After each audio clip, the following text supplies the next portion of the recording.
masuk dari penjelasan beliau mungkin ada beberapa yang belum.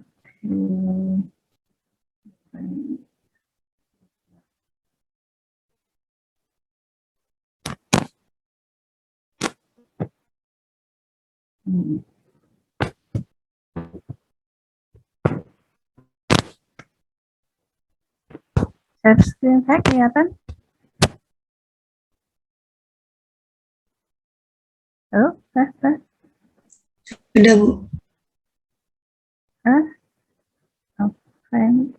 Oh, saya volumenya yang kurang saya jelaskan. Oke. Jadi mungkin kita review sebentar ya mengenai daripada teknologi batubara. Kemarin sudah diterangkan Pak Danang. Ini ada di perkuliahan, kontrak kuliahnya mungkin saya skip aja. Jadi kita nanti ada 14 kali pertemuan, kemudian pertemuan 8 itu UTS, 16 UAS. Nah, materinya ada nanti pendahuluan yang kemarin disampaikan Pak Danang, kemudian saya review hari ini, kemudian nanti juga proses pencucian batubara, kemudian desulfurisasi, kemudian penghilangan air di dalam batubara, kemudian teknologi pemanfaatan batubara, gasifikasi, pirolisis, likuifaksi, sama nanti penggunaan batubara sebagai bahan bakar ya, dan bahan baku industri kimia. Ini presentasinya biasanya sekian beliau ya, tugas 15%, UTS 40, UAS 40, Garian 5%. Kemudian A-nya 81 sampai 100, B plus yang nanti bisa dilihat ya. Nah, ini beberapa dari referensi yang kami pakai untuk penyusunan daripada materi dari batubara. Yang materi ini sudah saya masukkan di Spada belum ya? Dari Pak Danang di Spada sama enggak? Oh ya, nanti saya tambahkan. Oke, kemudian ini ya, jadi kita itu negara yang kaya ya, kita punya berbagai sumber energi. Sebenarnya Indonesia itu hampir semua sumber energinya ada ya, fosil, air, kemudian kalau benda angkasa ini kan di luar angkasa ya, kemudian terutama angin, biomass ya. Jadi sumber alam kita itu banyak sekali yang bisa kita manfaatkan sebagai sumber energi. Nah, energi fosil sendiri itu selama ini ada tiga ya, dari minyak bumi, gas bumi, dan batu bara. Yang paling banyak pemanfaatannya itu sekarang adalah minyak bumi dan gas bumi. Untuk batu bara di Indonesia sudah dimanfaatkan, hanya tidak sebesar Cina ya untuk pemanfaatan batu bara. Tapi penambangan batu bara sudah banyak sekali ya di Kalimantan, di Sulawesi, di Sumatera, dan sebagainya ya. Jadi banyak sekali penambangan batu bara, dan mungkin juga akan banyak lagi dibuka penambangan batu bara dengan kebijakan tambang yang baru dari Presiden kita ya. Jadi kita akan benar-benar memanfaatkan bahan tambang kita itu dengan sebaik mungkin, baik itu yang energi ataupun batuan-batuan logam lainnya yang tidak dimanfaatkan sebagai energi. Itu kita tidak hanya menambangnya ya saat ini. Jadi untuk kebijakan baru kita harus membuatnya menjadi paling tidak barang setengah jadi ya, atau barang jadi yang bisa siap pakai. Oke. Kemudian, nah, batu bara sendiri itu adalah batuan sedimen ya, yang dapat terbakar, terbentuk dari endapan organik dari satu tumbuhan dengan proses pembatubaraan. Jadi unsurnya ada karbon, hidrogen, oksigen. Nah, rumus empirisnya itu ini ya, untuk bituminus itu C137, kalau antrasit itu C-nya 240. Makanya antrasit itu kan paling tinggi ya, paling tinggi nilai kalornya untuk batu bara. Ibaratnya batu bara yang kualitas tinggi. Oke.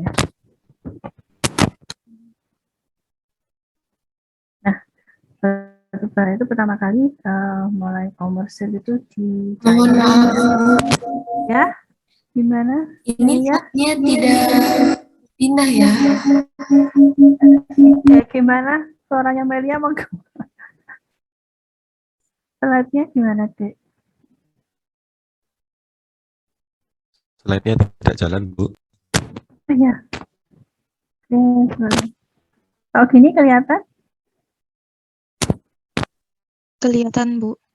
Oke, ini jalan kan lanjutannya ini? Terusan jalan ya? Jalan, Bu. Oke. Mungkin karena internetnya itu jadi kalau nanti slide mungkin agak lambat ya. Jadi gini aja. Jadi pertama kali dikomersilkan oleh Chinese ya di 1000 sebelum Masehi itu untuk fungsinya mencairkan tembaga ya. Jadi kan China itu kan pembuat uang logam ya. Jadi kan kalau kalian lihat film-film Chinese yang zaman dulu kerajaan itu kan banyak uangnya kan dari logam-logam. Nah itu pertama kali mereka pakai untuk mencairkan tembaga sebagai uangnya. Kemudian abu batu bara yang ditemukan pada runtuhan bangunan Romawi di Inggris menunjukkan bahwa batu bara telah digunakan bangsa Romawi itu 4000 sebelum Masehi. Jadi sebenarnya sebelum Chinese juga itu di Romawi juga sudah menggunakan batu bara. Kemudian selama revolusi industri abad 18 dan 19, kebutuhan dari batu bara itu meningkat karena ada penemuan dari si James Watt ya. James Watt itu menemukan apa itu? Kebutuhan batu bara meningkat, sin uap ya. Kemudian penggunaan sebagai energi itu meningkat ya, mulai berkurang ya, karena sudah ditemukan tadi minyak fosil ya, minyak bumi ya, sehingga batu baranya mulai ditinggalkan karena minyak bumi itu lebih fleksibel ya dalam pemakaiannya, karena kan bisa kita pakai di bahan mobil gitu ya, sepeda motor gitu ya, atau kalian pakai batu bara di mobil. Gimana itu? Oke, mungkin bisa nanti. Jadi kita pakai gasifikasi, dia nanti jadi kita bikin liquid ya, maka kita bisa pakai sebagai bahan bakar cair. Oke. Nah, tapi prosesnya kan jadi panjang ya untuk konversinya gitu ya, dari batu bara mungkin ke bahan bakar cair itu konversinya prosesnya panjang, akhirnya kan lebih melirik daripada minyak. Tapi saat ini karena minyak itu sudah berpuluh-puluh tahun itu ditambang ya, nah karena dia itu bahan non renewable energy ya, jadi tidak bisa terbarukan, maka saat ini tuh kondisi minyak dunia itu cadangannya reservoirnya mulai turun semuanya.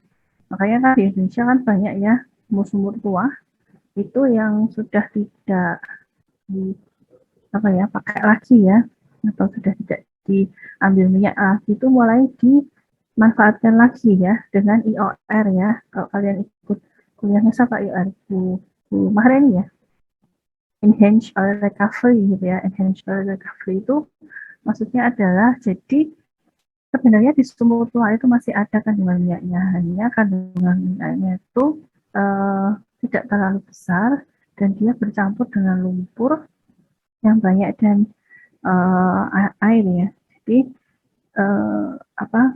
untuk mengambil minyaknya sendiri itu susah ya, untuk ibaratnya mengambil ke atas minyaknya ya. Jadi menarik ke atas minyaknya sendiri itu susah karena dia ada di sela-sela batuan, kemudian jumlahnya sangat sedikit. Makanya sekarang mulai ada enhanced oil recovery itu biasanya memakai yang namanya surfaktan.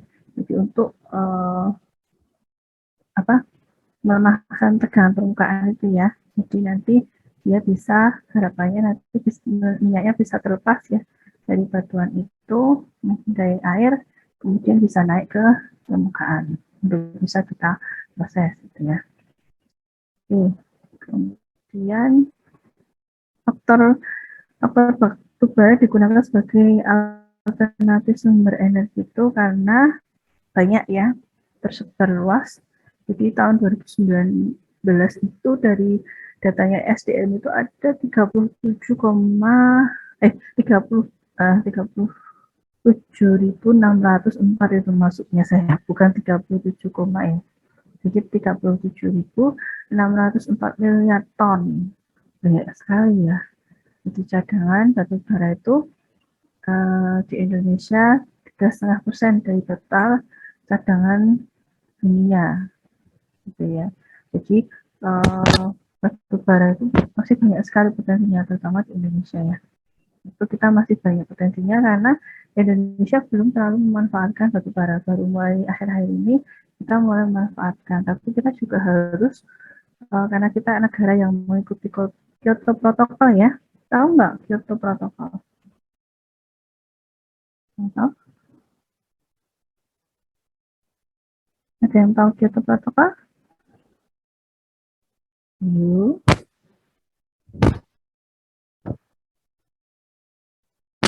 Ini di tempat saya tuh yang kelihatan namanya apa? Ahmad tahu Kyoto Protocol? Tidak, Ibu. Nggak tahu.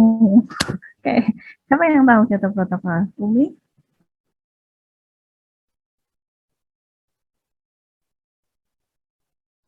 Umi ada ya, Umi Kasum ada ya?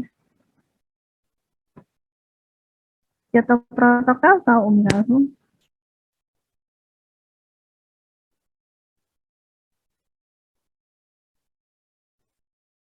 Kyoto Protocol.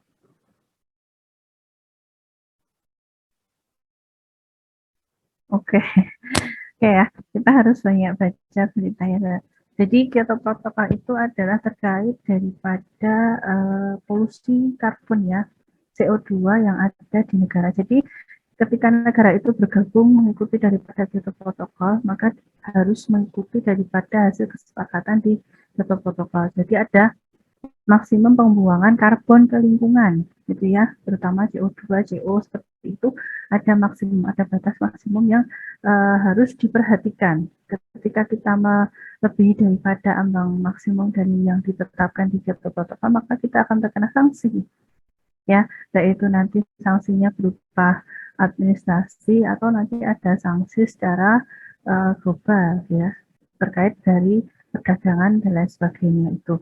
Nah, Indonesia masuk di negara yang mengikuti daripada Kyoto Protocol karena concern kita juga kepada lingkungan. Maka kemarin itu kan kita belum terlalu banyak penambangan batu bara, tidak seperti Cina ya.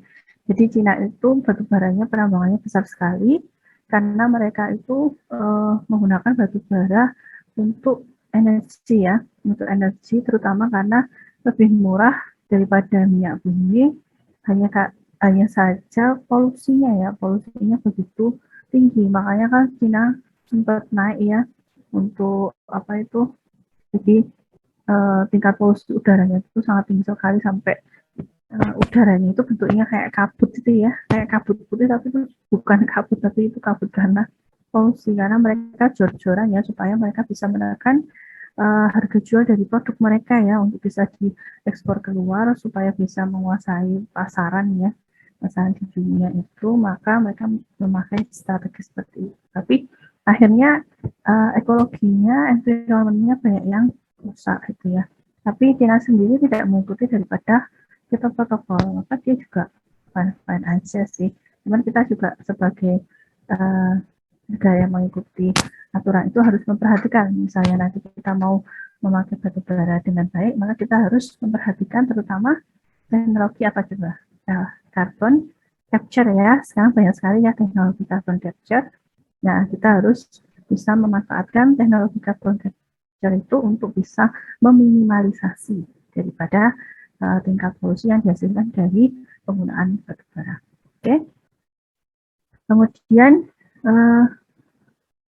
negara-negara maju dan negara terkemuka memiliki banyak cadangan batu bara ya. Jadi Amerika punya, ini berarti 37, ya, benar ya. Berarti saya nggak 100.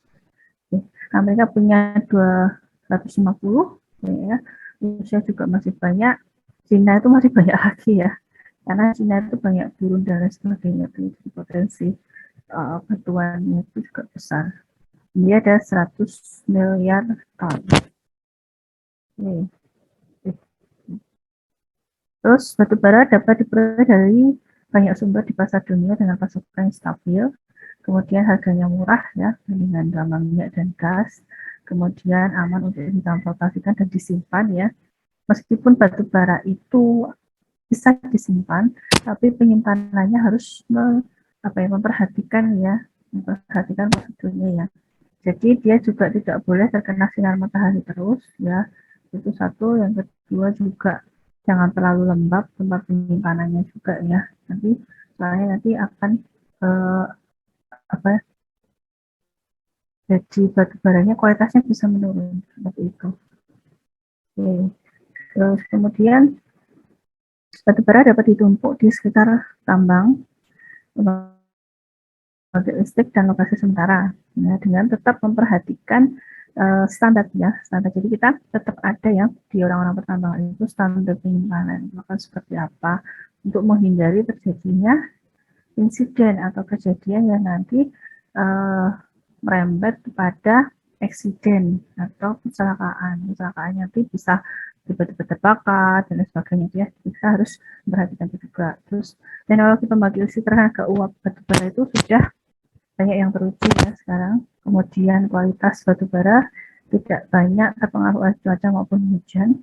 Ya meskipun tidak terlalu terpengaruh, tapi tetap kita harus memperhatikan juga ya, karena dalam waktu yang lama itu tetap akan ada pengaruh meskipun tidak besar ya. Kemudian pengaruh pemanfaatan batubara terhadap perubahan lingkungan sudah dipahami dan dipelajari secara luas, sehingga teknologi batubara bersih atau clean coal teknologi itu dapat dikembangkan dan diaplikasikan. Nanti di materi kuliah ini juga akan membahas mengenai clean coal teknologi ya. Kayaknya di bagian bawah itu yang pemanfaatan batubara. Oke, ini umur batubara ya. Zaman karbon, zaman Permian. Mungkin nanti bisa dibaca, soalnya nanti kita masih ada penelitiannya. Kemudian, ada materi pembentuk batubara. Tadi kan batubara itu dari endapan ya, kemudian mengalami proses pelapukan sehingga menjadi batuan gitu ya. Hampir seluruh pembentuk batubara itu berasal dari tumbuhan. Jenis tumbuhannya itu antara lain alga, kemudian Xylophyta, kemudian Pteridophyta, kemudian ada Gymnospermae dan Angiospermae gitu ya.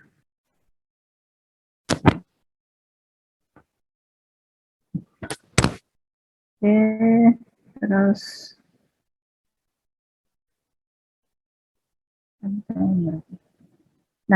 pembentukan lapisan. Ini ada dua teori pembentukan batu bara. Yang pertama itu teori rawa pit atau gambut, kemudian teori transportasi. Kalau teori rawa itu batu bara berasal dari akumulasi sisa tanaman yang kemudian tertutup oleh sedimen di atasnya dalam suatu area yang sama. Kalau teori transportasi itu batu baranya bukan berasal dari degradasi atau peluruhan sisa tanaman yang in situ dalam sebuah lingkungan laut, melainkan dari akumulasi dari transportasi material yang terkumpul di dalam lingkungan aqueous seperti danau, delta.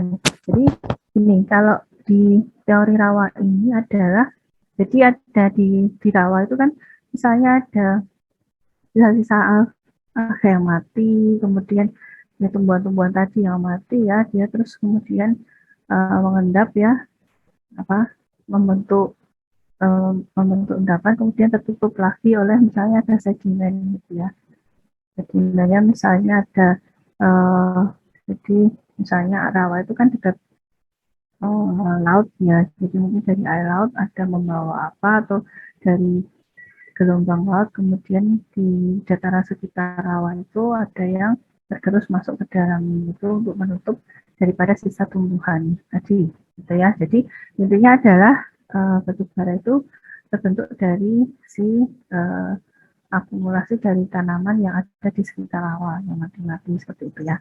Kemudian kalau transportasi ini itu jadi bukan di rawa ya, jadi misalnya ada model erosi gitu ya, jadi erosi gitu, kemudian membawa sejumlah massa tanaman gitu ya, kemudian dia erosi kan biasanya dari tempat tinggi ke rendah ya, rendahnya biasanya ada sungai, ada danau, ada hutan bakau seperti itu ya. Nah, dari proses erosi itu kan membawa material tadi ya, material, kemudian ada juga sisa tumbuhan tadi, kemudian dia mengendap di terbawa misalnya ke sungai, kemudian masuk ke dalam sungainya, menumpuk di situ, mengendap dalam waktu yang lama ya, tidak bisa dalam waktu yang singkat, jadi beratus tahun ya. Makanya batubara juga masuk dalam non-renewable energy ya.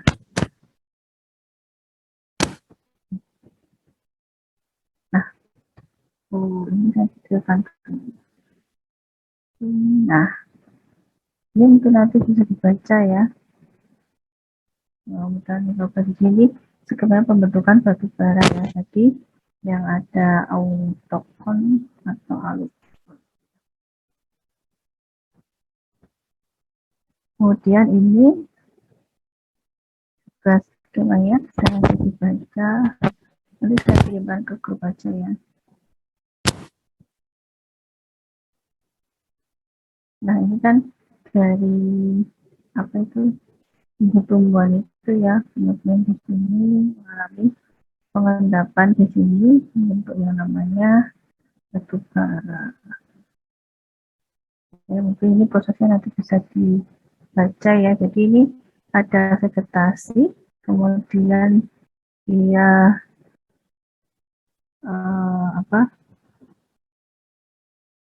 mengalami seperti degradasi itu ya, tertumpuk, terus kemudian mengalami seperti degradasi, perubahan ya karena ada proses oksidasi, dekarbonisasi, dehidrasi seperti itu ya. Kemudian membentuk batubara. Nah, ini urutannya adalah lignit, terus bituminus, ini semi antrasit ya. Sebenarnya ada subbituminus juga di sini. Keunggulan batubara dibandingkan dengan bahan bakar fosil. Itu batubara yang siap dieksploitasi secara ekonomi terdapat dalam jumlah yang banyak ya. Jadi kemudian distribusi merata, kemudian karena jumlahnya banyak maka dia justru bisa menjadi cadangan energi yang lebih lama daripada fosil. Kelemahan batubara itu identik sebagai bahan bakar yang kotor tadi ya, karena ada karbon, hidrogen, oksigen, kemudian kadang ada sedikit nitrogen dan juga sulfur, serta nanti dalam proses pembakarannya dia akan menghasilkan abu. Ya. Kemudian kandungan C per mol batubara jauh lebih besar dibandingkan fosil, sehingga nanti CO2 yang terbentuk akan lebih banyak. Gitu ya. Makanya kebenaran negara tadi ya yang untuk Kyoto Protokol itu mempertimbangkan sekali dalam pemakaian batubara ini, karena kalau enggak nanti akan melanggar daripada perjanjian di Kyoto Protokol. Kemudian karena ada sulfur dan nitrogen, sehingga ketika proses pembakaran itu bisa timbul gas sulfur oksida ya, X dan nitrogen oksida X yang bisa mengakibatkan daripada hujan asam. Nah, ini klasifikasinya batubara pit itu yang masih gambut ya, jadi masih ibaratnya sangat jelek sekali, kandungan airnya sangat tinggi ya, biasanya jarang sekali dimanfaatkan karena kalorinya sangat rendah, kandungan airnya sangat tinggi ya. Ini pit. Kemudian lignit tadi ya urutannya, pit, lignit itu termasuk yang ranking batubara rendah. Bentuknya seperti ini, yang warnanya hitam, tapi hitam-hitamnya agak ada coklatnya ya masnya. Itu punya kandungan air dan volatil itu yang tinggi ya, nilai kalornya rendah. Jadi batu bara itu golongannya berdasarkan tadi ya, seperti di awal tadi, bituminus C-nya ada 137, antrasit C-nya ada 240. Jadi terutama adalah kandungan karbon. Karbon itu nanti akan mempengaruhi daripada nilai kalor dari batu bara gitu ya. Kemudian juga nanti kandungan airnya juga itu berpengaruh ya, jadi kualitas batu bara. Kemudian subbituminus ini menengah ya, jadi habis lignit paling rendah tadi pit ya, tapi jangan dimanfaatkan karena terlalu banyak muternya. Kemudian yang kedua itu lignit, kemudian ada subbituminus ini ya, subbituminus itu dia agak lebih tinggi ya kalornya daripada si lignit. Nah, kemudian bituminus, jadi ini ada perubahannya, tampak ya, ini ada coklat gitu ya. Ini mulai hitam tapi masih ada hijau-hijaunya dikit gitu ya. Kemudian subbituminus, bituminus itu mulai tampak hitam, lebih hitam daripada yang lain tadi ya. Jadi yang kalornya tinggi ya. Kemudian antrasit, nah ini antrasit itu yang paling tinggi, batu bata yang kualitasnya paling tinggi, jadi warnanya hitam mengkilap ini ya. Jadi karbon, karena karbonnya tadi tinggi sekali ya, C240. Ini strukturnya. Kemudian ini adalah sebaran daripada batu bara yang ada di dunia. Ya, nanti bisa dilihat ini data 2003, mungkin nanti ada lagi data yang terbaru ya. Saya belum sempat cari data terbaru. Ini produksi batu bara lama ya. Kayaknya sekarang harusnya sudah meningkat tinggi. Saya juga belum cari yang terbaru. Ini negara-negara yang menikmati daripada batu bara kita: Jepang, Taiwan, Korea, India, Hong Kong, dan lain. Ini mungkin tidak perlu ya metode pemaparan. Ini nanti akan juga dijelaskan di materi selanjutnya.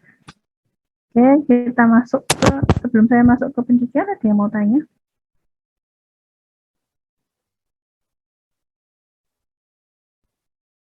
Halo? Belum ada, Bu. Oke. Ada ya. Saya itu kemarin lihat apa itu? Oh, yang apa itu TikTok tuh ya. Di TV itu kan ada tuh yang bahas tentang TikTok lucu itu loh.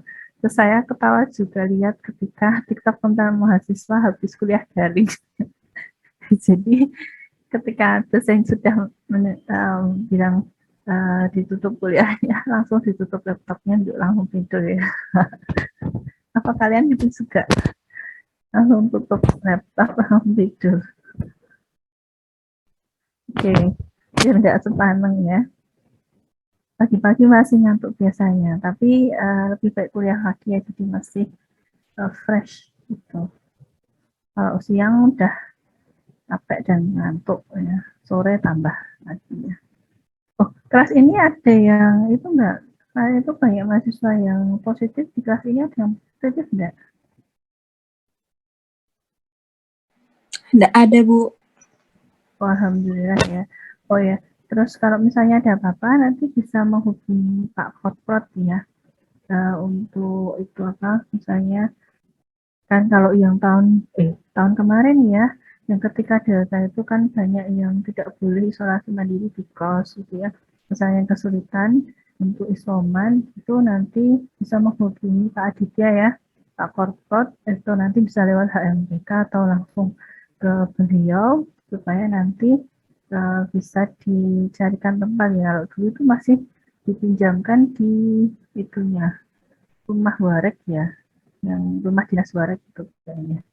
Itu kemarin kan harusnya untuk dosen, tapi karena banyak mahasiswa yang terkena waktu tahun kemarin itu yang Delta itu sekitar bulan Juni Juli itu ya, akhirnya kepada isolasi mandiri di situ. Jadi jangan takut ya, nanti kalau misalnya kesulitan apa-apa jangan dipikir sendiri ya, karena kalian kan banyak yang perantauan jauh dari orang tua ya, terus corona itu nggak boleh stres ya, corona itu harus kita bisa dipakai tidur, minum, vitamin, makan, seperti itu. Terus ya pikirannya yang santai ya. Ketika kita stres, imun turun, nanti penyerangannya juga lebih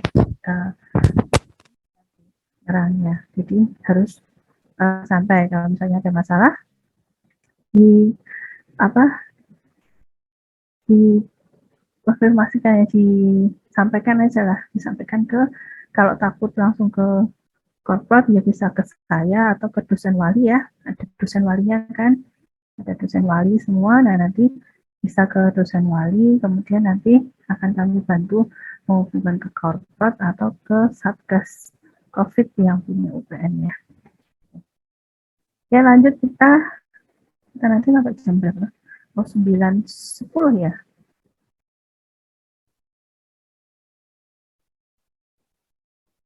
Pencucian batu bara. Ini dikasihnya ada yang sudah ikut teknologi pengolahan mineral belum? Belum, Bu. Oh belum semua ya? Atau ada yang sudah? Belum, Bu. Oke, belum. Ya berarti soalnya kan kebetulan saya akan membantu Pak Danang di 2 mata kuliah tersebut ya, yang hampir mirip ya, batu bara dan pengolahan mineral.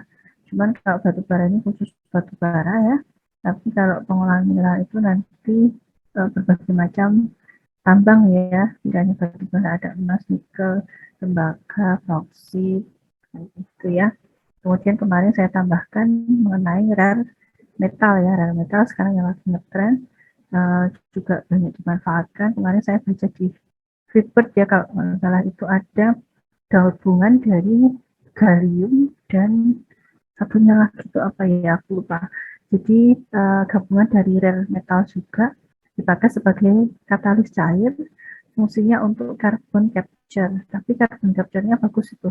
Jadi ketika CO2 masuk ke katalis tersebut, kemudian dia, saya kurang tahu prosesnya seperti apa ya, belum saya tinjau lebih detail, tapi nanti dia bisa berubah menjadi karbon dan mengendap, gitu ya.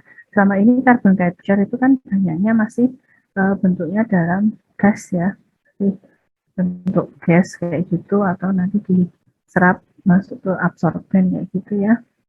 Nah kalau ini enggak, jadi CO2-nya pure dirubah, jadi dipisahkan ya, jadi nanti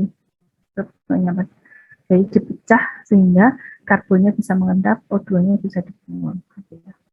Itu dia pakai katalisnya itu kemarin gallium sama apa ya, satu lagi itu, tapi masuk ke rare metal. Gitu. Jadi sekarang itu ilmuwan dunia banyak sekali memakai daripada rare metal itu sebagai absorben, sekaligus tidak hanya absorben ya, sebagai katalis ya di situ.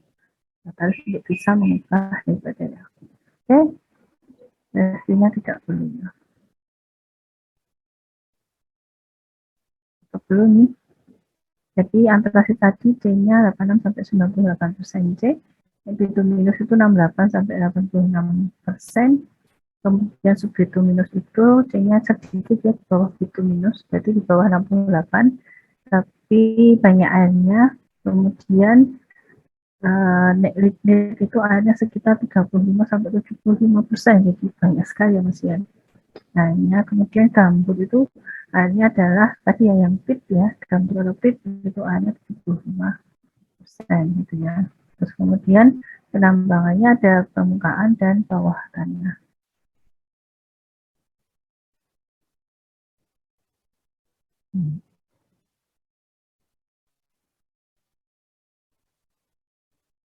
Kemudian ini pengolahan batu bara ya. Jadi batu bara itu biasanya langsung diambil dari bawah tanah ya. Jadi kalau penambangan batu bara, kalau kalian lihat itu penambangannya biasanya bentuknya seperti itu ya, long wall gitu ya. Kadang itu long wall kayak gitu. Jadi istilahnya adalah tembok yang panjang gitu. Jadi kita bikin kayak apa ya, gorong-gorong di bawah gitu ya, di permukaan bawah. Tapi juga ada yang metode penambangannya adalah topsoil gitu ya. Jadi cuman mengelupas gitu ya. Open pit. Jadi mengelupas lapisan atas gitu ya sampai pada kedalaman tertentu ya. Jadi nanti bentuknya apa itu kayak bikin cekungan gitu ya. Nah, kayak cekungan tapi cekungannya besar ya, besar sekali. Nah, jadi batu bara itu kan kita ambil langsung dari bawah ya, dari lapisan bawah tanah, sehingga nanti nggak mungkin kita langsung dapat batu bara kayak gitu tuh nggak mungkin. Jadi nanti akan tetap campur sama batuan lainnya, kemudian juga ada mungkin apa lumpur, kemudian juga ketika penambangan batu baranya tersebut juga tidak akan mempunyai ukuran yang sama gitu ya, karena kan nanti dikeruk kayak gitu ya, dikeruk pakai eskavator itu. Nah itu nanti jadinya kan tidak mungkin ukuran sama, mungkin ada yang bongkahannya besar, ada yang sedang, ada yang kecil seperti itu ya. Nah oleh karena itu perlu proses pengolahan sehingga batu baranya itu tentunya bisa konsisten ya, jadi punya kualitas yang tetap gitu ya. Nah pengolahan daripada batu bara yang tadi ya dari tambang bawah tadi atau run of mine itu dimulai dari satu pengecilan. Jadi kita kecilkan dulu. Jadi kalau ada yang ukurannya katakanlah diameter, ada yang diameter 50 cm gitu ya, ada yang diameter 100, ada yang diameter 20, ada yang diameter 30 kayak gitu ya. Nah, kan beda-beda diameternya. Nah, itu kita kecilkan dulu ya. Kecilkan dulu ukurannya, kemudian diseragamkan. Setelah diseragamkan, dipisahkan ukurannya ya. Jadi setelah penyeragaman kan jadi ada beda-beda. Oh ini yang ukurannya diameter katakan diameter 20. Oh ini ukurannya diameter 10. Oh ini ukuran diameter 5 cm gitu ya. Nah setelah itu baru nanti masuk ke cold washing ya, atau pencucian daripada batu bara. Nah proses-proses ini fungsinya adalah untuk menjamin mutu ya. Jadi supaya mutunya itu konsisten. Jadi kualitasnya konsisten gitu ya, tidak beda-beda gitu ya. Sehingga nanti akan mempermudah di proses yang selanjutnya. Nah, yang pertama dari proses tadi ya, pengolahan dari batu bara itu adalah yang namanya kominusi. Kominusi itu adalah pengecilan ukuran ya. Kominusi itu adalah pengecilan ukuran. Oke.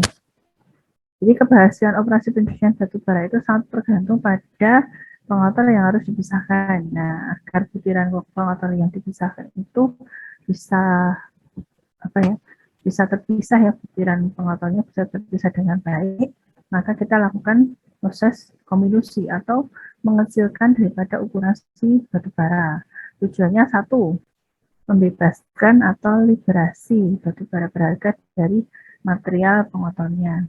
Yang kedua, menghasilkan ukuran dan bentuk partikel yang sesuai dengan kebutuhan di proses berikutnya. Misalnya di proses berikutnya itu alatnya cuma bisa dimasukin ukuran katakanlah diameter 3 cm kayak gitu ya. Nah, itu.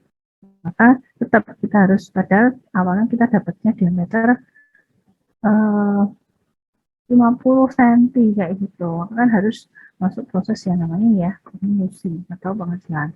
Kemudian memperluas permukaan partikel agar dapat mempercepat kontak dengan zat lain. Ya, jadi kalian ingat kalau kemarin itu transfer massa ya, itu ya semakin kecil ukurannya, justru luas permukaannya semakin besar ya, sehingga bidang kontaknya semakin luas juga, sehingga transfer massa bisa lebih besar ya, transfer massa yang terjadi bisa lebih besar gitu ya. Oke. Kemudian ada yang mau ditanyakan ini? Halo? Jangan tidur ya, masih mendengarkan saya atau mengantuk lihat gitu. Masih. Masih? Oke. Jadi ini nanti penting ya, jadi kesempatan kerja kalian itu tidak hanya dikatakan di Pertamina, ExxonMobil, Halliburton kayak gitu enggak ya.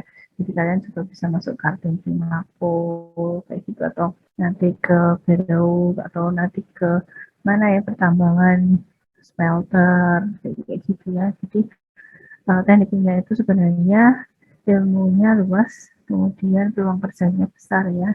Terus jangan khawatir, yang mungkin yang paling besar peluang kerjanya itu yang cowok ya.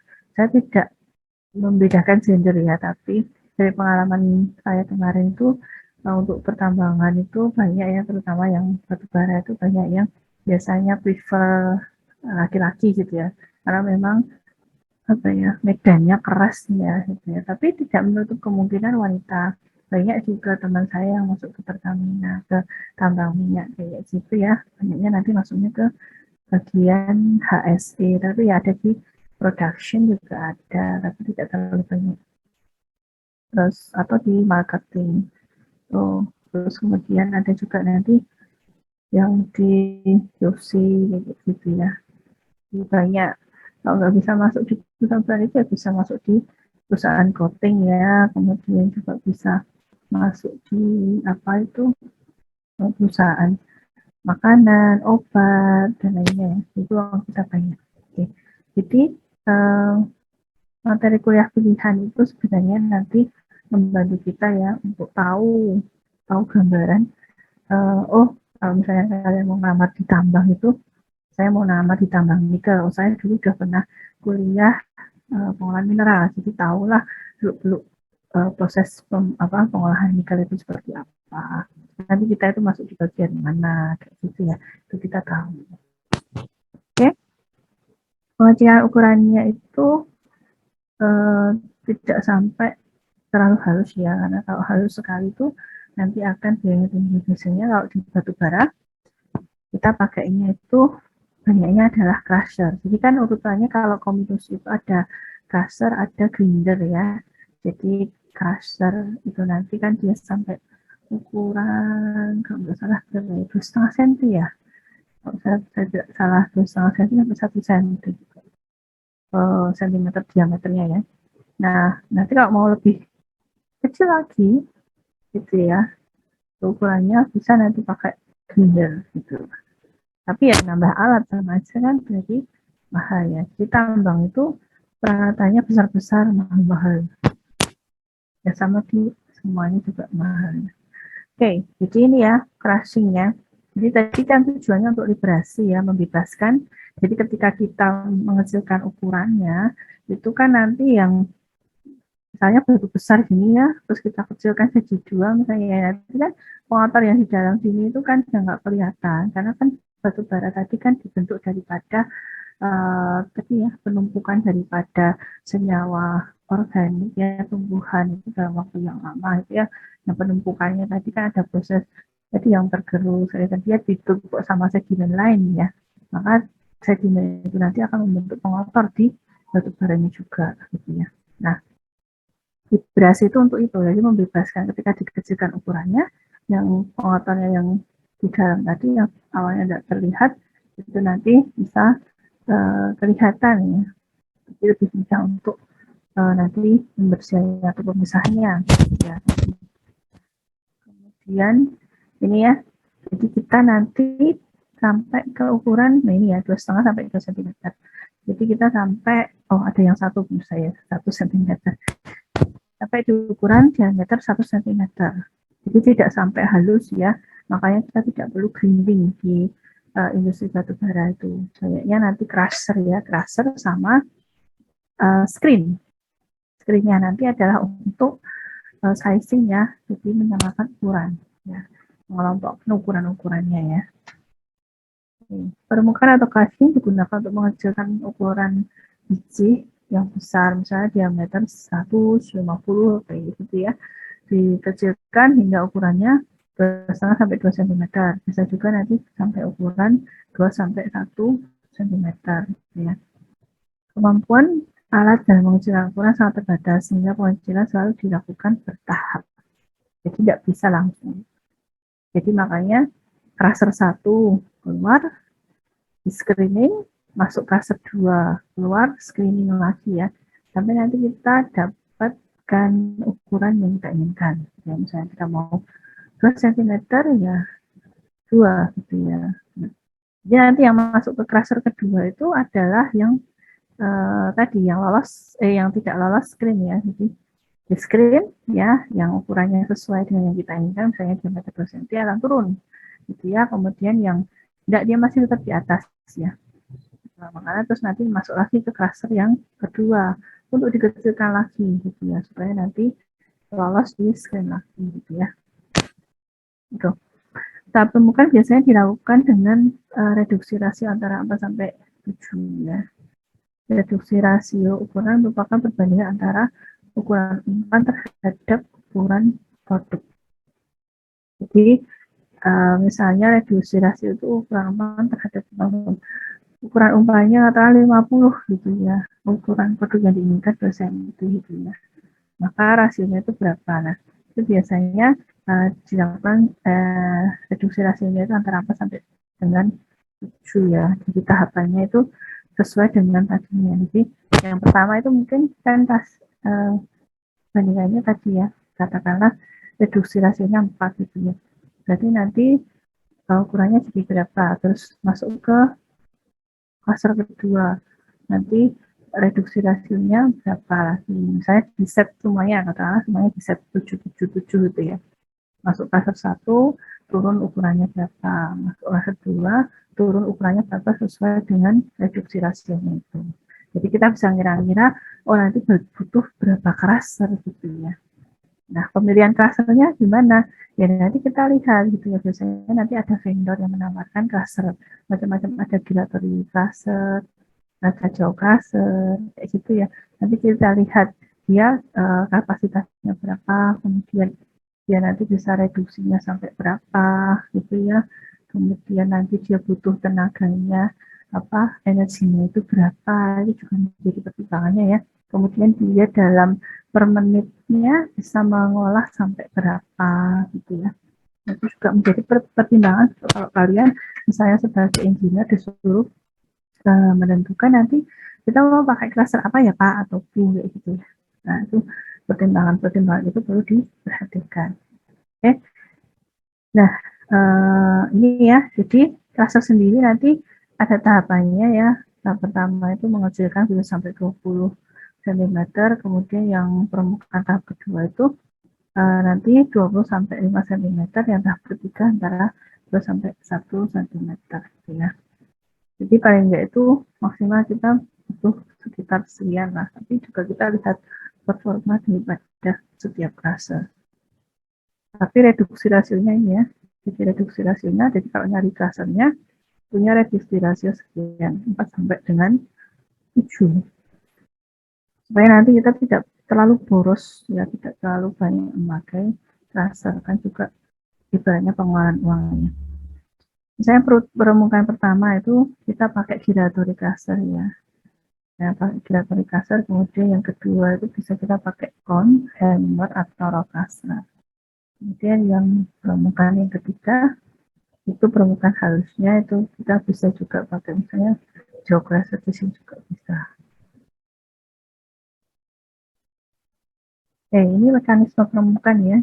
Jadi prinsip permukaan itu adalah gaya luar yang bekerja atau diterapkan pada biji, dan gaya tersebut harus lebih besar dari kekuatan biji yang akan ditemukan. Jadi biji akan dapat gaya atau ada force dari luar yang menekan atau membuat biji itu menjadi pecah atau remuk gitu ya.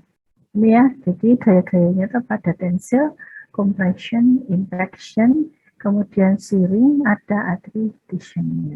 Jadi ada ini ya, jadi cluster itu masing-masing ada yang memakai tensil, jadi model ini ya, kemudian ada yang compress, gitu ya, ditekan, ada yang impact itu misalnya dilempar kayak gitu ya, shearing itu kayak ditekan sambil diputer gitu ya, diputer sambil ditekan gitu ya, ada attrition kayak gitu, macam-macam.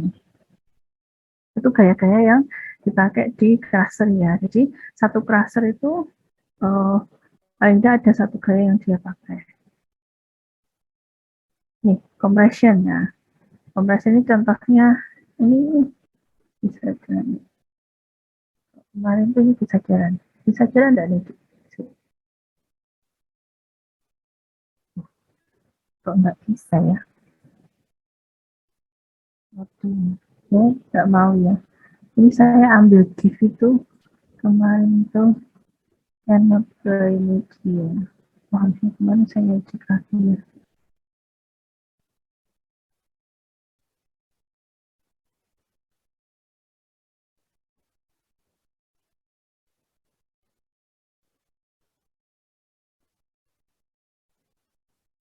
Enggak bisa. Jadi compression, jadi pakai gaya tekan. Jadi di sini gaya tekan pada biji yang berada di antara dua plat. Jadi ada dua plat, kemudian bijinya masuk di situ dia tekan, ini ya. Jadi ini sebenarnya saya kemarin masukkannya dalam bentuk GIF ya. Jadi bisa bergerak. Jadi ini bergerak ini diam, yang ada kayak bentuk tangganya itu dia diam, yang bergerak yang ini, yang miring ini ya, yang miring ini akan bergerak, dia akan menekan. Ini kan ada pairnya di sini ya, ada piston, ada pairnya gitu ya, dia akan bergerak di sini. Kemudian ini juga, ini yang tengah itu diam, yang bergerak samping-samping ini, jadi dia ditekan sehingga ukurannya bisa kecil gitu ya. Nah kalau ini dia pakai seperti roll ya, makanya namanya roll cluster ya. Jadi kayak lingkaran itu, nah ini berputar berlawanan arahnya, ini ke kiri, ini ke kanan, sehingga ketika biji itu masuk ke dalam, ini dia akan tertekan dan ukurannya akan berkurang. Jadi ini pakai yang namanya compression. Kemudian impact atau banting. Nah ini di sini tuh ini diam. Nah yang banting ini. Jadi ini masuk ya. Jadi di sini batuan masuk di sini, kemudian kayak dilempar gitu. Kayak dilempar ngenain sini, tak gitu, terus ya terus ngenain lagi sini, tak gitu ya. Gitu. Jadi dilempar. Nah kok bisa ya Bu? Gitu. Ini kan mereka sudah didesain ya. Jadi nanti kan ada ya, di sini pun nanti ada aturannya. Misalnya apa itu untuk maksimal ukuran batuannya seberapa gitu ya. Itu ada gitu. Nanti kan dia tahu di sini keluarannya juga tidak bisa diputar ya. Jadi harus diperbaiki. Dan nanti keluarannya berapa? Itu hammer mill dan presisi. Nah kalau ini dilemparnya pakai ini ya, jadi ini muter, ini apa kayak kiri ini ya, ini kayak muter gitu. Ini. Nanti kan dia kelempar gitu, tok gitu ya, jadi nabrak gitu. Nanti di sini yang lolos akan keluar yang ukurannya sudah sesuai dengan yang dia inginkan ini ya. Jadi ini putus-putus ini ada maksudnya ya, ini kayak model screen ya, karena nggak langsung ya screen gitu. Jadi nanti yang sudah sesuai dia akan lolos ini turun ke bawah gitu ya. Kalau belum ya muter lagi sampai dia ukurannya sesuai. Oke. Kemudian attrition atau abrasion, permukaan sebagai abrasi atau gugusan di mana gaya hanya bekerja pada daerah yang sempit dari permukaan atau terlokalisasi. Contohnya ball mill, hot mill gitu ya. Kemudian biasanya ini adalah alat untuk grinding ya. Jadi nanti yang tadi kan masuk cluster ya. Kalau yang abrasion ini ball mill nanti ya kayak digerus itu ya, digerus itu tapi pakai ball gitu ya. Ball itu terus kalau root mill itu kayak kayak silinder ya, kayak silinder gitu. Kemudian shear atau potong, pengucilan ukuran dengan cara memotong seperti gergaji. Tapi ini jarang dilakukan untuk biji ya. Bayangkan biji mau dipotong seperti apa ini? Susah ya. Oke. Kombinasi sampai sini sebelum masuk ke sizing ada yang mau tanya? Kombinasi? Oke. Jadi kalau di batu bara itu sampai ke crusher ya, di kombinasinya, tapi kalau di pengolahan mineral itu ya beberapa mineral itu sampai ke grinding ya, gitu, karena nanti proses selanjutnya membutuhkan ukuran yang kecil gitu ya. Kemudian sizing. Nah, sizing itu seperti yang saya terangkan tadi ya, jadi kita nanti kan setelah masuk clusternya nggak mungkin sekali ya, 2 sampai 3 kali seperti itu. Nah, sebelum masuk ke cluster yang kedua gitu, dia harus melewati yang namanya sizing ya. Sizing atau kita di sini sizingnya adalah screen ya, atau kita nanti diayak itu ya supaya nanti ukurannya sama ya. Jadi nanti yang nggak lolos baru masuk ke cluster kedua. Batu bara kotor yang diumpankan ke pabrik pencucian terdiri dari berbagai ukuran. Operasi alat pencucian akan sangat baik bila ukurannya itu hampir seragam ya. Maksudnya selang ukuran besar dan kecilnya itu pendek itu jadi ukurannya hampir seragam. Karena itu harus dilakukan yang namanya sizing ya, pengelompokan daripada ukuran. Kegiatan sizing dilakukan baik sebelum, selama, atau sesudah operasi pemisahan menjadi batu bara bersih dan pengotong. Ya, sebelum itu tadi ya, jadi setelah cluster ada sizing. Kemudian mungkin nanti setelah pencucian itu nanti masih ada sizing ya untuk mengecek ulang seperti itu ya. Kemudian kegiatan saja dilakukan dengan mengayak atau screening, sehingga pemisahan partikel halus dilakukan dalam satu media air atau klasifikasi.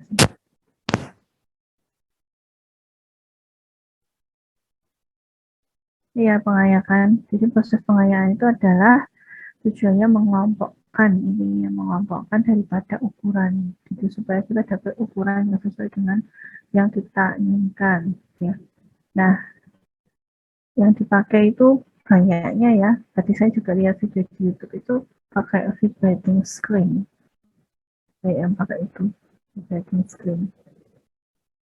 Tapi juga ada alat screen yang lainnya ya, selain vibrating screen itu masih ada jig atau meja goyang juga bisa. Kemudian hasil yang diperoleh itu berupa kelompok batu bara dengan klasifikasi ukuran seperti berikut ini ya. Ada yang ukurannya lebih dari 125 itu akan atau tertahan. Jadi yang lebih dari 125 akan tertahan. Terus yang di ukuran 125 ke bawah itu akan turun gitu ya. Kemudian ada yang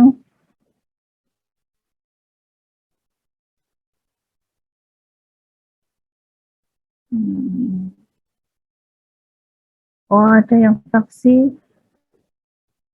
ini 100 kurang daripada 125 ya. Atau yang lolos dari di ini ya. Jadi tadi kan yang lebih dari 125 mm atau berarti berapa? 12,5 cm ya.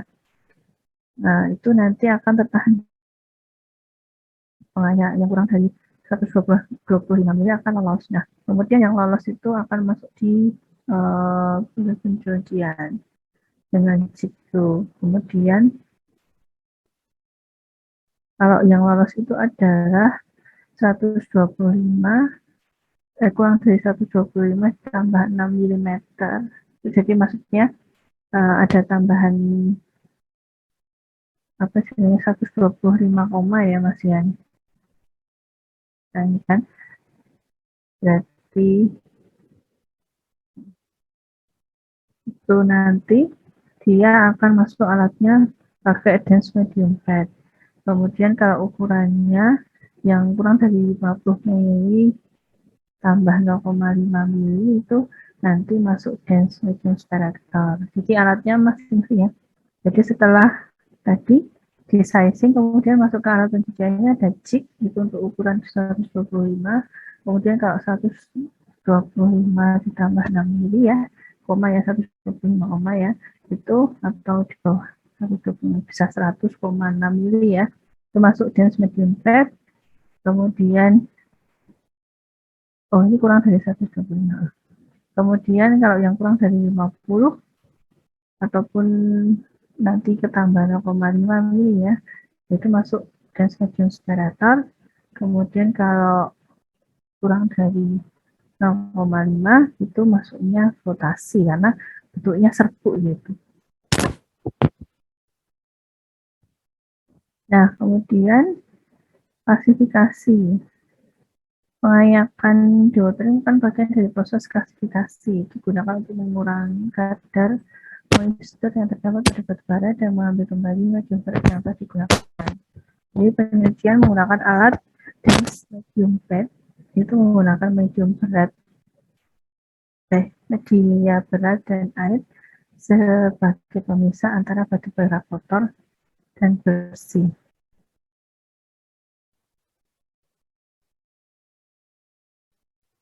Jadi di sini klasifikasi itu masih masuk bagian daripada sizing ya. Jadi di klasifikasi ini ada pengayakan sekaligus dewatering.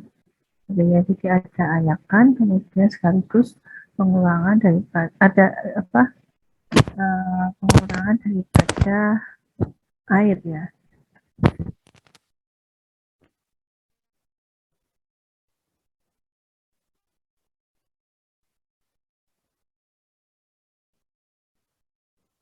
Nah ini jadi ada dense medium fat, ada sieve band ya untuk jenis pengayakan yang jadi ini pengayakannya sekaligus pencucian ini maksudnya ini. Jadi bukan oh iya benar.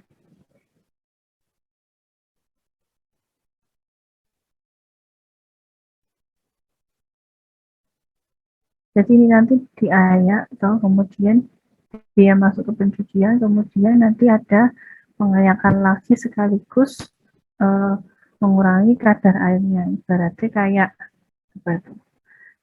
Kamu habis cuci sayur itu misalnya pakai apa itu model kayak tahu nggak apa istilah itu ceting apa? Kalau orang di desa itu kan ada ya kalau kenduran atau apa itu kan pakai ceting yang apa itu yang plastik itu ya, yang bolong-bolong itu ya. Nah, nanti kalau misalnya dibuat cuci sayur, kan ada airnya ya, terus kita cepet-cepetkan ini ya, itu kan supaya nanti juga airnya ada yang keluar. Sama halnya ini ya. Jadi di klasifikasi itu dia nanti ada getarannya. Jadi setelah di kombinasi ya crusher, kemudian masuk ke sizing ya, pengayakan, kemudian nanti dia masuk ke pencucian ya, jadi dicuci pakai water, kemudian nanti dia keluar lagi ke klasifikasi ini. Klasifikasi ini adalah pengayakan sekaligus dewatering. Jadi nanti dia mengayak dengan getaran, ini ya, tapi sekaligus untuk transport ya, itu kemudian di situ juga nanti dia bisa itu mengurangi kadar airnya karena kan pakai getaran ya, berarti kalau kayak dikipat-kipat ya, kayak dikipat-kipat gitu ya. Saya main jelas kipat bahasa Jawa, tahu bahasa Jawa toh? Saya bingung nih bahasa Indonesia ya, dikipat-kipatkan gitu lah. Jadi nanti kan waternya kan akan berkurang gitu ya. Ini ya, terus kemudian yang perlu diperhatikan pada saat melakukan desain atau konstruksi pengayakan itu adalah satu efisiensi harus maksimal, terus pemakaian tenaga per ton itu harus kita pertimbangkan ya, rangkanya juga harus kuat, terus perawatan juga harus bagus ya, karena di sini nanti pengayakan terutama yang bagian klasifikasi itu nanti akan ada water di situ, maka kemungkinan korosi lebih tinggi ya, maka perawatannya harus lebih baik gitu ya. Efisiensi pengayak harus dikaitkan dengan tujuannya, yaitu apakah untuk mengeluarkan partikel kecil atau mengurangi kadar air, atau apakah untuk menjadi beberapa kelompok ukuran gitu ya. Terus ada yang beberapa faktor yang mempengaruhi daripada efisiensi dan kapasitas daripada pengayakan. Yang pertama adalah ukuran umpalnya, panjang lebar pengayaknya, luas total lubang pengayak, kemiringannya juga berpengaruh ya nanti. Ya, dia miring banget terus nanti naik itu kan tenaganya yang dibutuhkan lebih tinggi gitu ya. Terus dia terlalu miring juga, misalnya nanti akan banyak yang lolos. Jadi maksudnya akan banyak yang ikut di alat selanjutnya gitu ya, tidak lolos ke bawah gitu ya, karena tadi ada gravitasi ya, ketika kemiringannya terlalu miring, kemudian ada berat ya, ada gravitasi, maka turunnya akan lebih cepat ya. Jadi kecepatan getaran ya, getaran itu juga diatur ya, berapa getaran per menitnya kayak gitu itu diatur.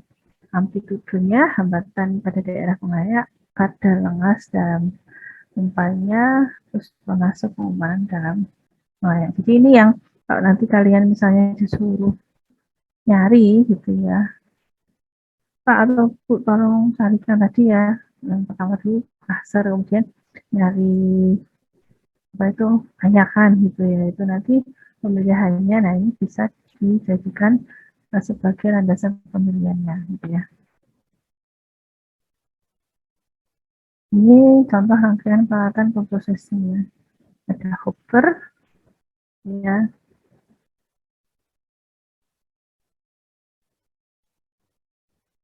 Jadi ini bentuk hopper ya.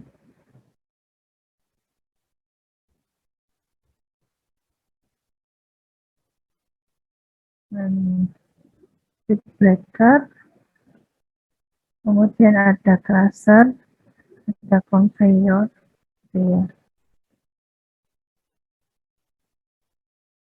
Jadi material, kemudian ada masuk di sini feed breaker ya, dia feed, maksudnya feeder breaker, breaker ini harusnya ada. Nah itu dia mengumpankan sekaligus membreak ya, jadi memecah ya, sedikit memecah, jadi supaya nanti di alat crusher selanjutnya itu ukurannya sudah agak mengecil ya. Nah di sini ada gambarannya pakai roll crusher,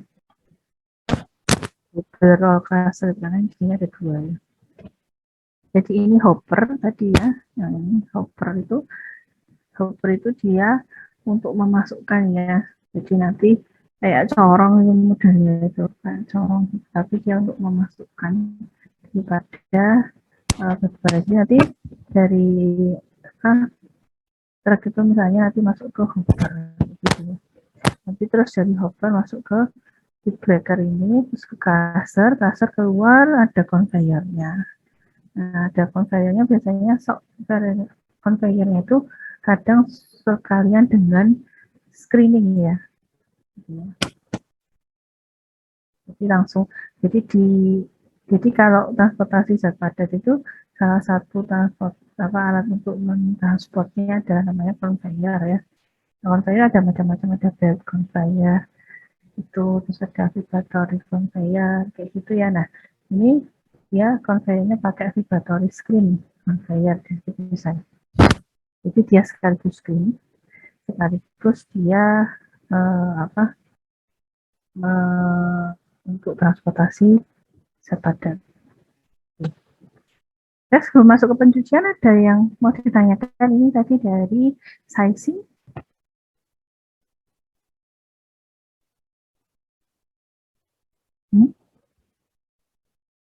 Terus? Belum, Bu. Tapi mengerti kan yang saya terangkan, ada gambarannya ya. Oke, mungkin saya cepatkan. Tadi itu saya sempat cari video di YouTube itu, dilihat proses pencucian. Oke, pencucian batu bara.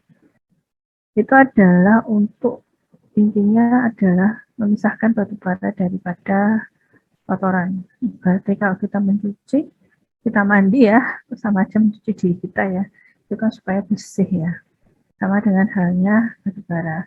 Supaya batu bara bersih, kemudian bisa masuk ke proses selanjutnya, misalnya mau digasifikasi, mau sulfurisasi, dan lain sebagainya. Maka harus cuci terlebih dahulu, harus dipisahkan dari pengotorannya. Gitu ya. Tapi ini ada teknologi baru, itu ada dry coal processing-nya.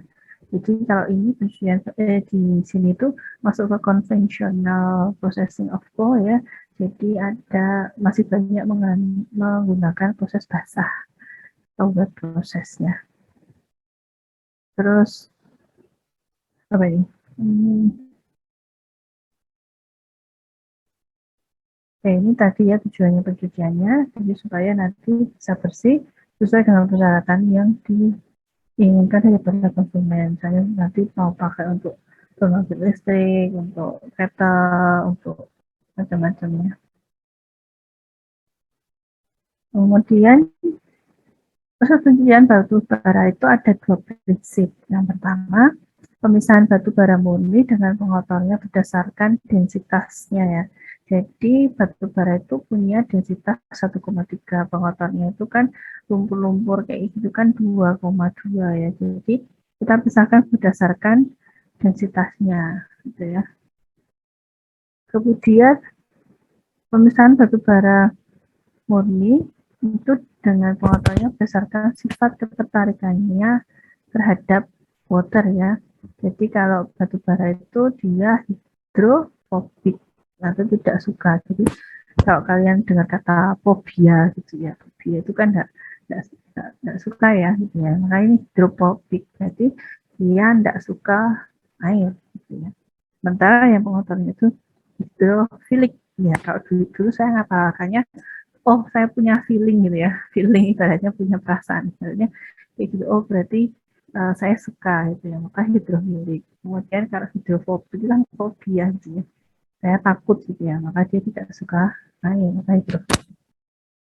Jadi ada berdasarkan densitasnya tadi, karena batu bara densitasnya lebih rendah daripada pengotornya. Kemudian ada dari kesukaan dan ketidaksukaannya terhadap water ya. Kemudian prinsip fisika yang dipakai dalam pengoperasian pemisahan batu bara bersih dari pengotornya itu berdasarkan densitas relatifnya, itu disebut prinsip endap apung atau float and sink gitu ya. Jadi kalau kalian tadi mau memisahkan batu bara berdasarkan densitasnya yang tadi yang 1,3 dan 2,2, maka itu namanya prosesnya adalah float and sink-nya, di mana nanti yang densitasnya rendah akan float ya, akan mengapung, sedangkan yang densitasnya rendah akan mengendap atau sink di situ ya. Nah, proses di mana partikel mendapat dasar fluida dan membentuk endapan disebut settling ya.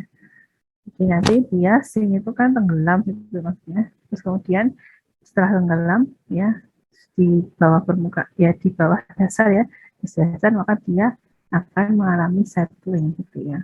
Jadi dia akan ibaratnya menetap di bawah, makanya namanya settling gitu ya. Teori pengendapan bebas atau free settling,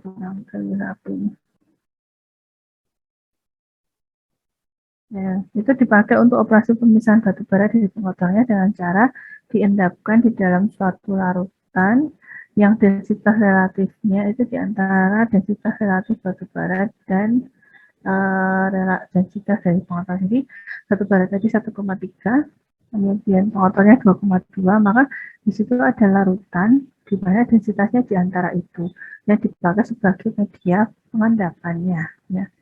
Jadi supaya nanti dia akan terjadi free settling di situ. Jadi yang rendah itu nanti akan mengapung, kemudian yang berat akan mengendap. Seperti itu. Operasi pemisahan dengan cara pengendapan tidak mungkin dilakukan dalam kondisi bebas. Jadi itu kondisi ideal ya. Yang tanda petik adalah float and sink ini adalah kondisi ideal.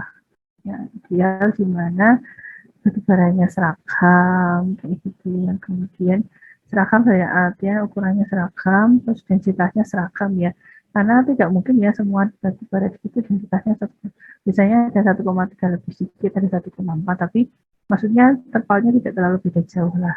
Ya. Seperti itu. Jadi tidak mungkin dilakukan dalam kondisi pengendapan bisnis karena partikel-partikel lain di dalam larutan itu akan mempengaruhi daripada kecepatan pengendapan. Jadi kondisi pengendapan yang sebenarnya itu adalah indirect setting ya.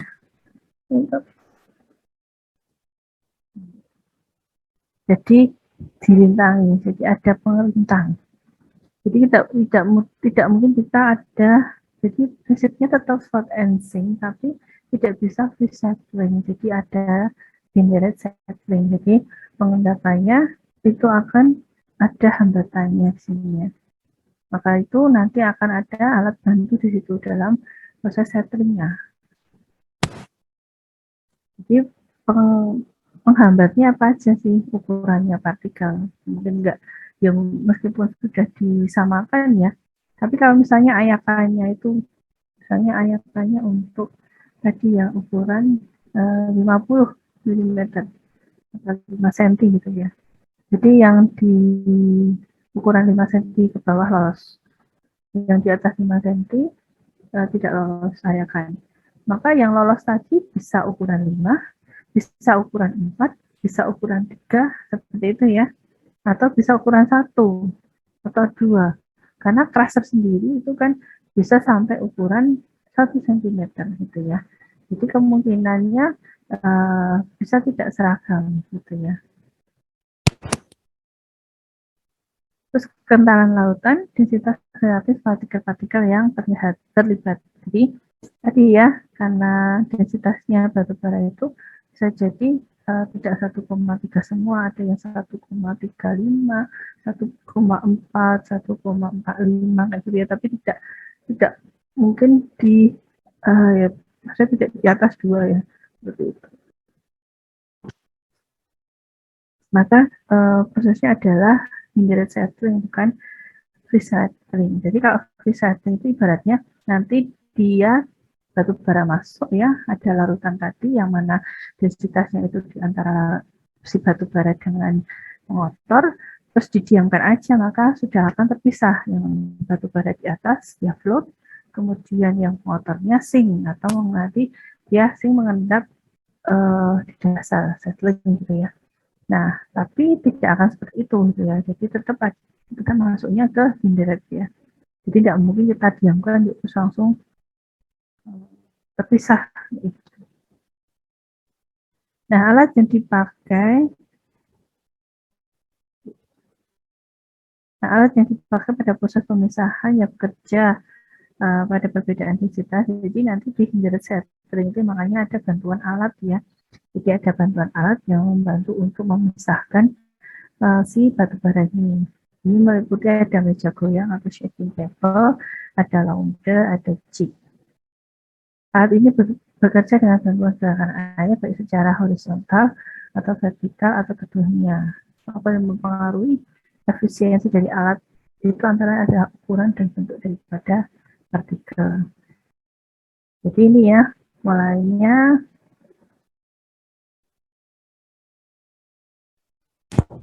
sini ya. Ini fit, berarti batu bara masuk di sini. Dimasukkan di sini, ini ada water ya. Ada water, kemudian water itu kan densitasnya sekitar 1 ya. Tapi ini waternya mungkin kemungkinan adalah dicampur ya. Tidak waternya ini tadi. Jadi waternya itu ada solution yang mana nanti ada dia densitasnya di antara 1,3 sampai dengan 2,2. Kemudian di sini itu ada regi. Nah, di sini itu apa ya? Seperti ada jig screen-nya ya. Jig screen-nya di sini. Jadi nanti pengotornya akan turun ke sini ya. Jadi akan settling melewati ini ya. Di reginya ini. Kemudian ada jig screen-nya. Dia lolos di sini. Terus turun ke bawah sini ya. Waternya akan ke sini. kemudian tailingnya akan overflow. Jadi nanti itunya yang densitasnya rendah dia akan ke atas di sini.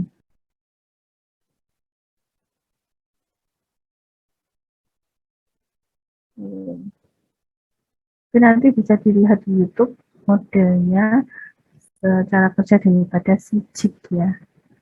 Dan nanti kayak gimana videonya supaya nanti ada gambarannya. Ini meja goyang ya, kabel.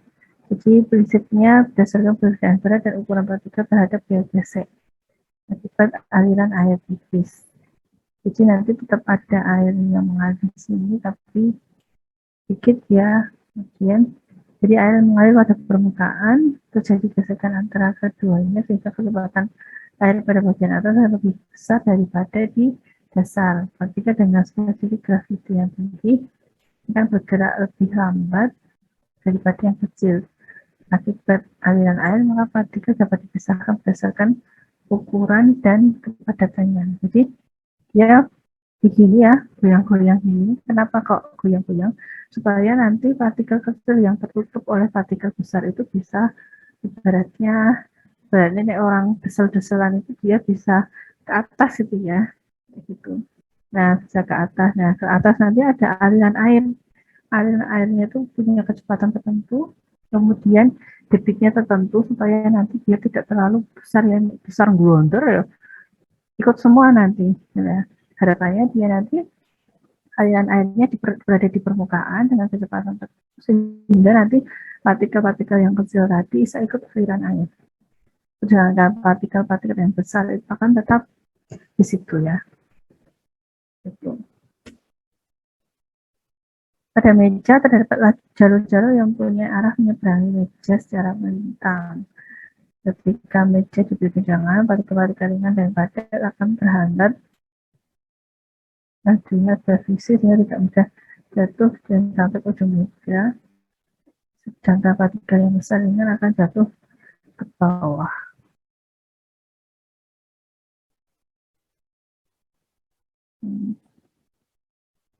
Ini dense medium ya. Dense medium kita sampai 90 ya. Dense medium separator. Ini juga alat untuk pencucian ya, pencucian daripada batu bara. Prosesnya sama tadi ya, karena memakai daripada densitas ya. Jadi prosesnya adalah sink and flow.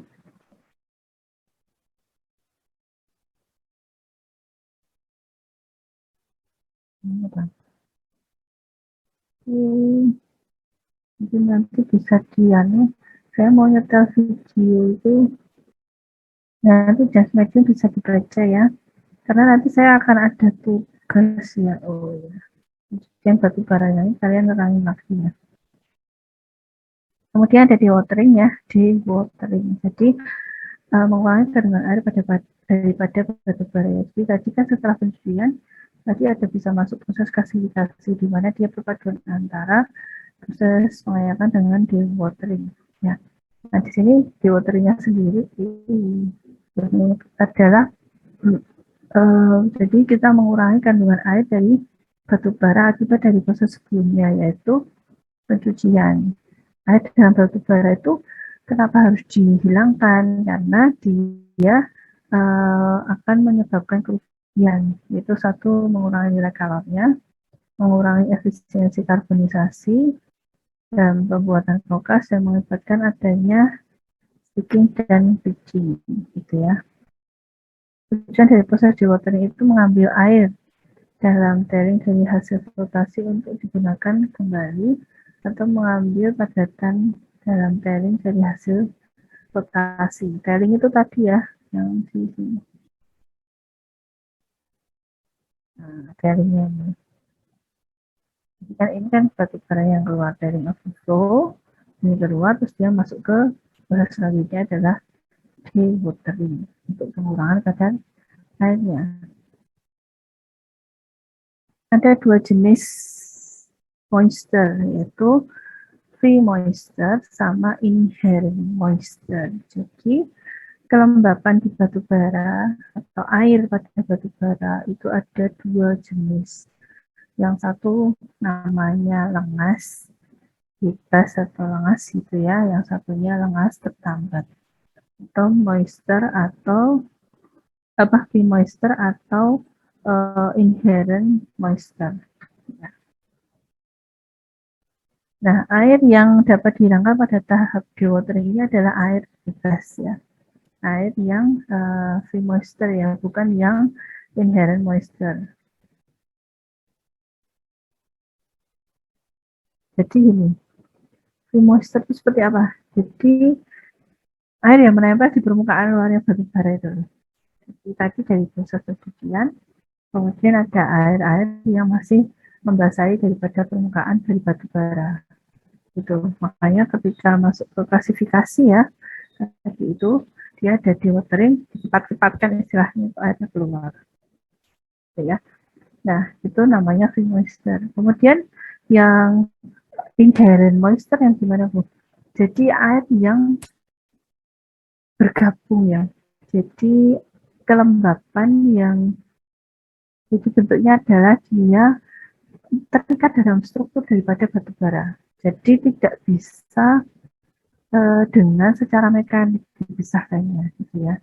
Jadi untuk yang inherent moisture karena dia itu menempel ya perikatan dengan struktur daripada batu bara. Nah itu nanti penghilangannya bisa dengan biasanya dengan thermal ya, dengan panas seperti itu ya. Atau nanti diabsorb, tapi biasanya banyaknya nanti dengan thermal itu. Kemampuan air untuk menempel pada batu bara itu tergantung pada ukuran partikelnya. Jadi semakin luas permukaan partikel, maka semakin banyak air yang menempel. Jadi kalau semakin kecil ukuran batu baranya, maka semakin banyak air yang menempel pada permukaan daripada batu bara. Oleh karena itu, pengurangan air harus dilakukan berdasarkan ukuran partikelnya.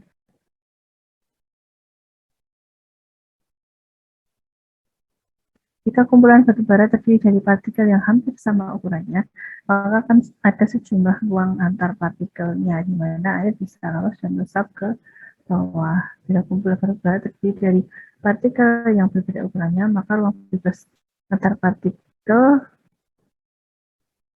besar. Ruang bebasnya antar partikel itu akan besar ya, sehingga ruang bebasnya justru akan terisi oleh partikel yang kecil sehingga menghambat untuk air lolos. Maksudnya gini. Ketika kita mau menghilangkan free moisture gitu ya, jadi kalau bisa nanti ukuran partikelnya itu hampir sama ya, seragam gitu ya. Makanya itulah fungsinya daripada sizing di sini. Ketika ukurannya seragam misalnya 22 cm semua ya, maka bentuknya kan ya mungkin nggak bulat-bulat banget ya, tapi kan ya agak bulat gimana gitu ya. Nah itu nanti tetap di antara partikel yang satu dengan lain ada void atau celah ya, ada celah di situ. Nah, celah itu ketika partikelnya seragam, maka celahnya itu tidak akan terisi oleh partikel, tapi justru terisi oleh waternya tadi, di mana waternya akan meresap ke bawah, jadi nanti dia akan meresap ke bawah, sehingga dia akan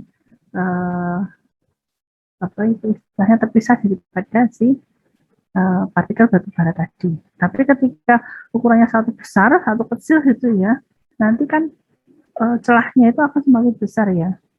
Kalau kalian naruh barang yang berbeda ukuran itu kan semakin besar celahnya yang terbentuk ya, antara celah antara partikel yang satu dengan yang lain.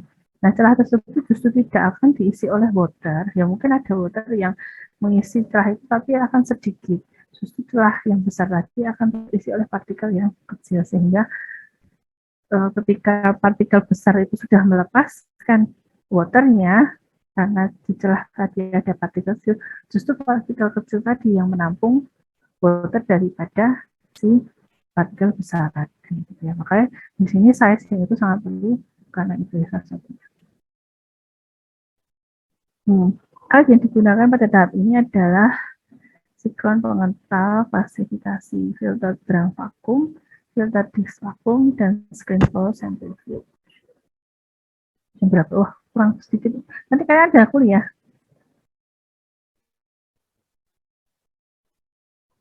Halo?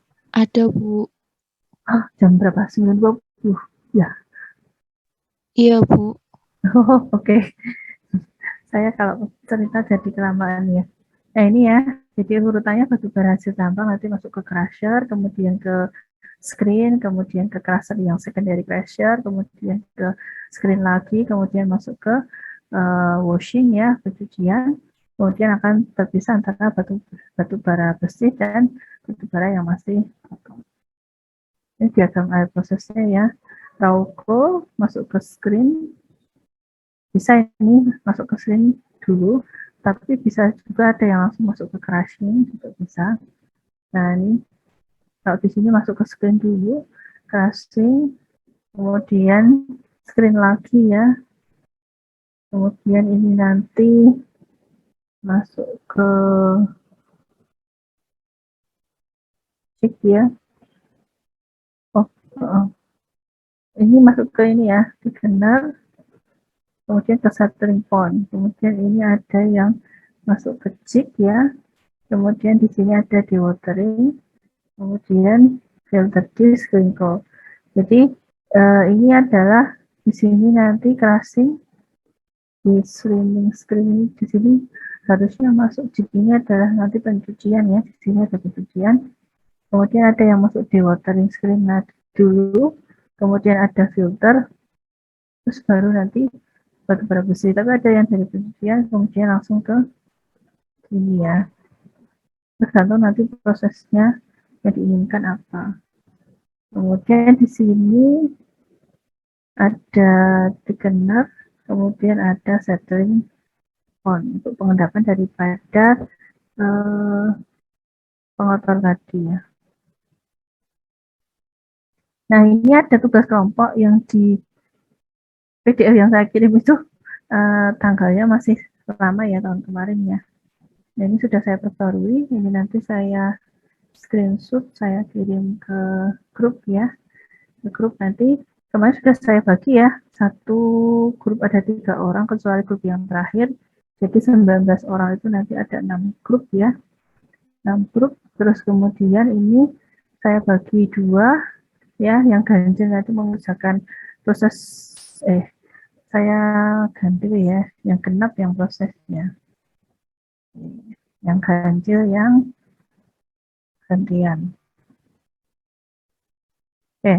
Jadi yang genap nanti presentasi pencucian batubara, kemudian yang ganjil ada disulfurisasi. Nah, saya harapkan nanti presentasi pencucian batubara agak berbeda dari yang saya tulis di PPT. Yang maksud saya adalah tadi kan belum saya terangkan dengan detail ya dari setiap alat-alatnya, nanti bisa kalian terangkan detail ya cara kerja alatnya, bisa nanti juga kalau yang biasanya yang mineral atau batubara yang kemarin itu biasanya memasukkan video-video ya, boleh nanti kalian nyetel video di YouTube sambil diterangkan ya, kalau misalnya ada video pencucian nanti prosesnya seperti ini teman-teman, kayak gini gitu ya, nanti akan lebih bagus. Kemudian yang ganjil nanti mengenai desulfurisasi batubara ya, jadi nanti kalian bikin makalahnya itu pengumpulannya paling lambat tanggal 17, kemudian selain yang dikumpulkan makalahnya aja, terus kemudian nanti kalian presentasi PPT ya, jangan dipresentasikan makalahnya, presentasi bentuknya PowerPoint, ambil aja yang penting dari makalah itu, nanti dipresentasikan, kalau mau masukkan video ya monggo, dimasukkan video-video di situ, nggak masalah ya, nanti jatahnya satu kelompok 10 menit ya, untuk presentasi dan tanya jawab ya. Nah, presentasinya yang hari Jumat ya, pas jam kuliah kita jam 9:30. Oke, mau ditanyakan?